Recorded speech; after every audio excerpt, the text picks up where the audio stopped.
মদগত প্রাণা, যখন তুমি তোমার হৃদয়, যখন তুমি তোমার মন শ্রী গৌর গোবিন্দের চরণে তুমি নিয়োজিত করতে পারবে, দেখবে মা তোমার সর্বক্ষণ মা গোবিন্দ চিন্তা হবে, তোমার সর্বক্ষণ গোবিন্দ চিন্তন। দেখবেন এই জগতে এসে আমরা কি গোবিন্দ চিন্তা বেশি করি না আজে বাজে চিন্তাটা বেশি করি মা?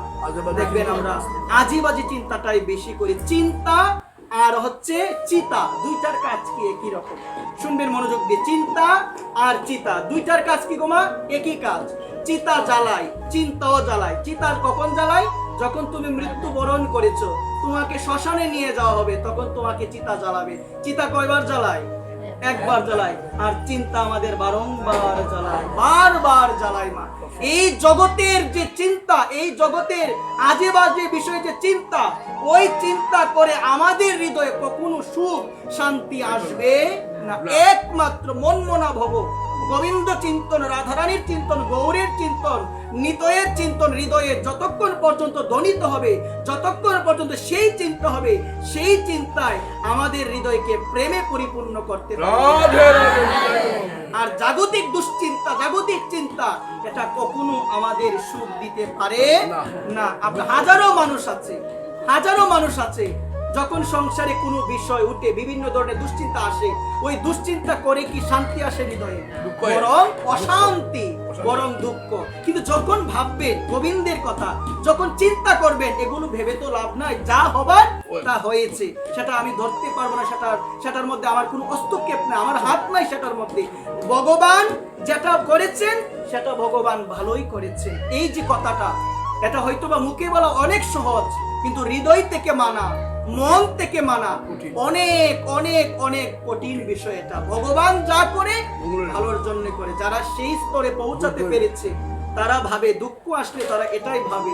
কিন্তু আমরা যখন দুঃখ পাই, আমরা বলি ভগবান তোমার নাম করে, তোমায় ডাকি, এত কষ্ট আমার ভিতরে। কিন্তু মা মনে রাখবেন, ভক্তের জীবনেও কষ্ট থাকে, অভক্তর জীবনেও কষ্ট থাকে, থাকে কিনা সবাই বলেন? সবার জীবনে কষ্ট থাকবে মা। কিন্তু ভগবান ভক্তকে কষ্টটা বেশি কেন দেয় জানেন মা? কষ্ট পাই আমরা আমাদের প্রারব্ধ কর্মফলের জন্য। কিসের জন্য মা? আমাদের প্রারব্ধ কর্মফল।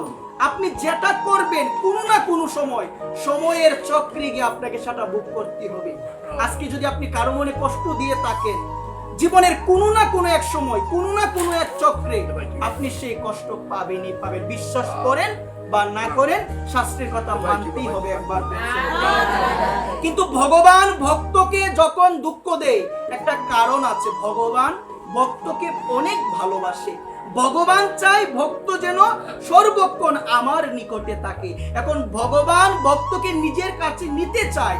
নিজের কাছে নিতে গেলে যে ভক্ত, তার প্রারব্ধ কর্মফল নষ্ট হতে হবে, প্রারব্ধ কর্মফল ভোগ করতে হবে। তাই ভগবান ভক্তকে পরীক্ষা করার নিমিত্তে তাকে দুঃখ দিয়ে, তাকে কষ্ট দিয়ে, তাকে জ্বালা দিয়ে, যন্ত্রণা দিয়ে, তার প্রারব্ধ কর্মফল নষ্ট করে আমার ভগবান অনাদিকালের জন্য সেই ভক্তকে তার হৃদয়ে চির আপন করে। বাগানে যখন যায় মালিরা ফুল চয়ন করার জন্য, কোন ফুলটা আগে তুলে? যেটা সুন্দর না অসুন্দর? যেটা সুন্দর। ঠিক সেই রকম মা দেখবেন আমরা বলি না ভালো মানুষগুলো কেন আগে চলে যায়? বলি না ভক্ত কেন আগে চলে যায়? ভালো মানুষ কেন চলে যায়? ভালো মানুষ যেমন সুন্দর ফুল আমরা বাগানে গেলে আগে চয়ন করি, ঠিক সেই রকম আমার ভগবানও ভালো মানুষকে অতি তাড়াতাড়ি তার নিকটে নিয়ে যায়। রাধে রাধে। কারণ সর্বদা চিন্তন, সর্বদা ভাবা, গোবিন্দের চিন্তন, গোবিন্দকে ভাবনা, নিত্য সিদ্ধ কৃষ্ণ প্রেম, সাধ্য কব নহে শ্রবণ আদি শুদ্ধ চিত্তে করই উদয়, শুধুমাত্র কৃষ্ণ চিন্তা।